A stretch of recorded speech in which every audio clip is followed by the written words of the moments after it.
All right, today we are going to talk about leatherworking and skinning. Leatherworking and skinning again, it's I've had all the professions all the time. Leatherworking and skinning has always been really good for me because I play a lot of leather and mail worker wares. Uh, Shaman, druid, hunter, demon hunter. Most of the the characters that I play wear leather or mail. So this is a really good one for personal use. Again, watch my videos. I'm not a big fan of crafting. Um, I'm still only at level 37. I haven't played this one a lot. I wish I had. I want to say, I don't know if this one's the one that I've been working on Sibelian Rathian. Nope, it's not. It's my other one. But anyway, going back. So you have to have level 50 in order to, or excuse me, level 25 in order to unlock a specialization in leatherworking. Now skinning's pretty straight up. I mean, you can go into uh, different uh, specializations in here. You can craft bait. I think there's something that you can craft in here. Again, I haven't done a lot of research on this because I haven't played this character a lot, but there's something in here that's really good. Um, Crafting bottled pheromones. There are some advantages in bait crafter, I think. Harvesting. It's all about your efficiency while you're skinning. Um, Again, this is kind of weird because the crafting professions going back to Burning Crusade had specializations. In fact, everything you did had a specialization. If you wanted to wield an axe, you had to swing an axe hundreds of times to get maxed out on your efficiency with axes. Same with swords, same with whatever you had to max out your efficiency and your specialization and whatever you wanted to wield. If I was my paladin, if I wanted to switch from swords to maces, I would have to level up maces. It was insane, but professions have always have were this way where you had a specialization you went into, but not for the gathering professions. This is something that's very new to Dragonflight, new to Warcraft, is the ability to specialize in your gathering professions. Tanning is all about hides. Now, hides are one of the things that you can make some pretty good money on. Hides are very, very expensive right now. So if we go to the journal, if I wanted to craft, let's say I'm not very high in anything. So if I wanted to craft some of these, gosh, am I really? He'll learn, unlearn Dragon Isles, leather skinning. Oh, this is skinning, duh. Let's go over to leatherworking. So crossbow for my hunter. It's just a level 340. My hunter's way above that, but it takes a lot of mats. It's 1,000 golden mats. This rune rice bark, 695 gold. Again, they were over 1,000 gold just a few days ago. These pristine horns you can get from some of the Vorquin in on I think they're on a Honda plane. I think they're the like unicorn looking things. You kill those, skin them. You can get some of these horns there. They're only 6 gold a piece on the auction house, however. So this one says 1,000 to craft. If you have an herbalist, an alchemist, you can make these ruined rice barks yourself, and not have to spend 600 gold. But again, you're getting a level 340 crossbow. Maybe, and the sad thing is, it's at level 70. By the time you're level 70, you're going to pick up something on a quest that's higher level than 340. I think there are some options for other weapons. There's guns that you can create with an engineer, which I'll go over later. You got some decayed patterns. There's so many things that you can get, but again, it's all going to be based on specialization. Yeah, we got primordial, bestial primacy. Oh my God, I can't talk. To get this Fang adornments, they're selling for 150 gold each. It's 1,500 gold to craft them. We seeing a pattern here with my videos. Crafting is dead. Um, the Crimson Combatant stuff is still selling really, really well. Look at the minimum buyout on that 2,200 gold.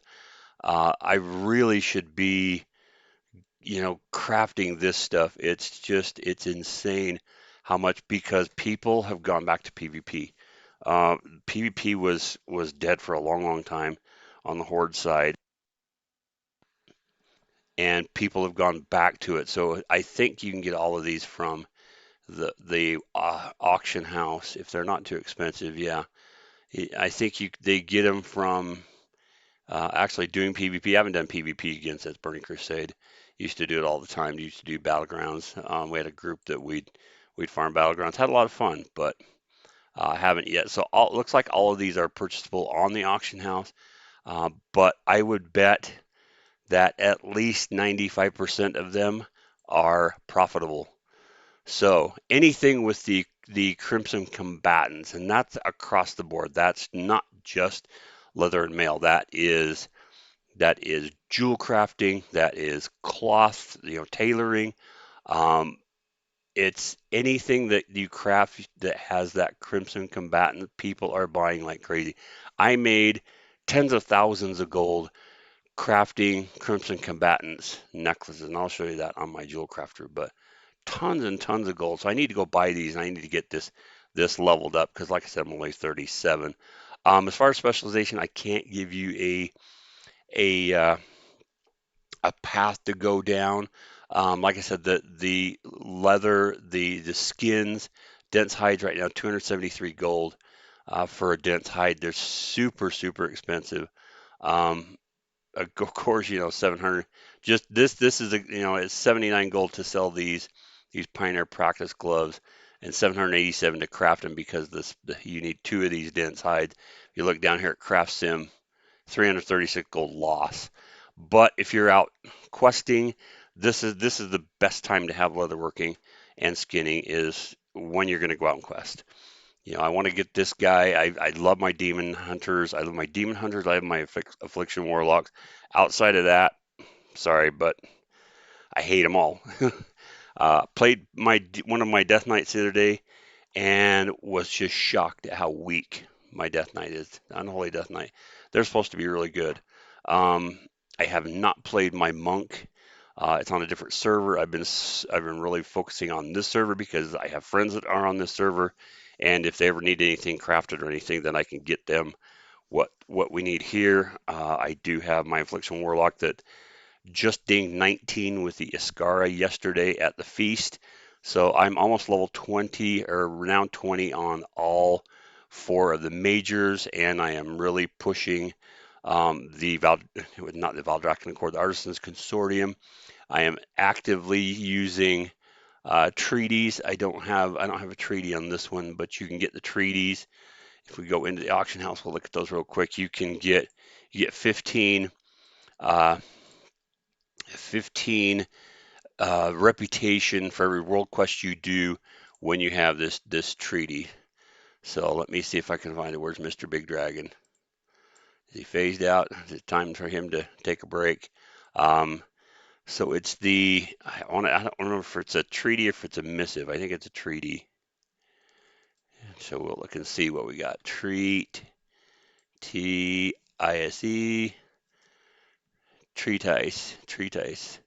I don't know why they spelled it that way, but um, let me see if I can find it.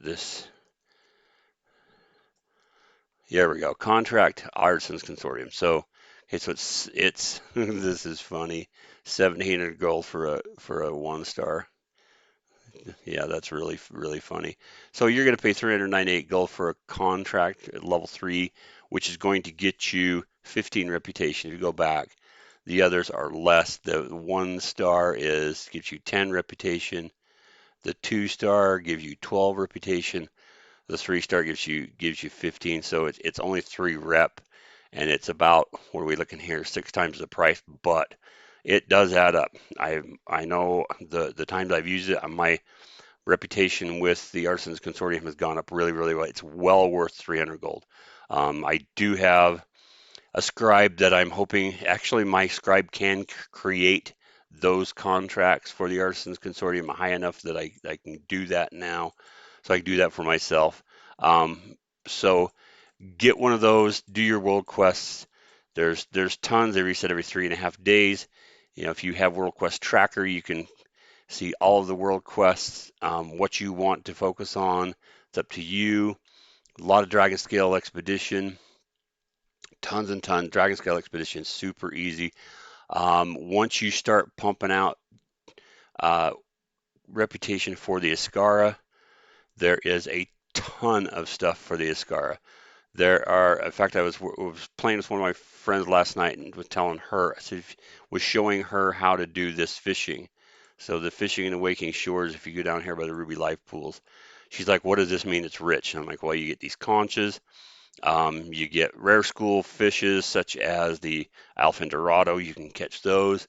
But I was kind of explaining to her because she had no idea. We've been out here 2 months, but she hasn't been playing a lot. She's been busy with real life, but there's there are fish in here in Thaldrazis. It's up here. I haven't unlocked this area, but it's right up here by Tierhold. There's another pool like this with a fish here. There's once you unlock lava fishing, there's one in up here in the lava pools. Um, Gosh, if I could remember which one it is, I believe it is. I believe it is in. It's. I don't think it's in the Dragon Skill or the Dragon Bay Keep area. I think it's up in this way. But there's pools of fish there. There's some in O'Honor Plains. You'll see those. If you look, I think there's one right there. I think there's another one up in this area. There's so many dailies for the Tuskar, and you don't know that because you go down and you do the Tuskar, and there's a few quests down in Azure Span. There's a few up in the other areas, but just looking at this, there's one for 75 rep Icy Prisons. That's in 100 Plains, and you have to go through, or excuse me, that's in the Azure Span, and you have to kill some stuff and release them from prison. So there's only one Tuskar reputation quest. But if you hit all these areas where the fish are, there's the fish is down in Iskar itself, but there's a camp up here right around Ronan's Shield that you can do daily quests on. There's just so many quests for the Iskara, and it unlocks so much stuff. And you can also get a contract with any of the major expeditions. You can get one of those contracts, and you can get more reputation for every world quest you do. But going back to what I was getting at, so when you're questing in the 100 Plains, especially, you're gonna skin. You're gonna get some of these hides. Again, they're super super expensive. The dense hide, like I said, was like what 260 gold. Um, your perception deafness, it depends. I got 5 star, worked on finesse because I want the higher quality stuff. Scales, you're gonna obviously you're gonna get those from the salamanders and the different lizards and stuff that are around. But there are ways to make gold with this. I actually made some ferrihide drums, sold those the other day, 168 gold each. Again, the dense hide is the big money sink if you're buying this off the auction house. So if you have a leather worker, hopefully you have a skinner. Just go out and skin your own. You can still buy this and make 13 gold per. They do sell it. Mine sold pretty fast. Just with these drums, the armor kits. I don't know that they sell much. They're 15 gold, but when you're spending 206.73 on a dense hide, selling an armor kit for 15 gold seems kind of like a waste of time. But there's a lot of profession equipment. I have sold several of like the alchemist hat, the blacksmithing cape or apron here. You can make money even if you had to buy this. This is it's 700 gold. Uh, you're still going to lose tons of money unless you skin it yourself. But at 250 gold, buy out. If you skin the hides yourself instead of buying them, then you can make a little bit of money, but you have to farm it yourself. Jeweler's cover, the hat for jewel crafters. Again, everything takes 2 dense hides. So you're looking at 500 gold minimum per craft, and so whatever they sold, this one's selling for 10 gold. So who in their right mind would spend 570? Well, let's see, 273 twice is 546. 546 gold to make 10. Makes no sense. There are a lot of profession equipment comes from leatherworking. You got smocks, you got skinner's caps, you got the floral basket that goes for herbalism. Tons and tons and tons and tons and tons of stuff that you can sell if you farm. Look at these floral baskets, 22.89 because everybody's doing herbalism. So you're still look at the profit on it, 21.32. Even if you bought the dense hide, you're still making a couple thousand gold by crafting these floral baskets. I think everybody is starting to get the gist that professions suck, gathering's the way to go. So, 2,000 gold for those. This is a high population server too. So 2,000 gold, considering the rest of these are 10 gold, you can see the problem with the high pop servers is everything costs 5 times, 10 times to craft than it actually sells. But that one, I think everybody's finally realizing that crafting sucks and they just want to be herbalists and pick flowers and make tons of gold. So that's some tips for that. If you guys are ever interested in a specialization, once I get time to get this guy specialization up, I'll start doing some research and see which is the best path. But for now, just craft for yourself, craft for your alts, skin hides, and sell those. Hopefully this helped. If it did, give me a subscribe, give me a like, give me a comment, and we'll see you in the next video.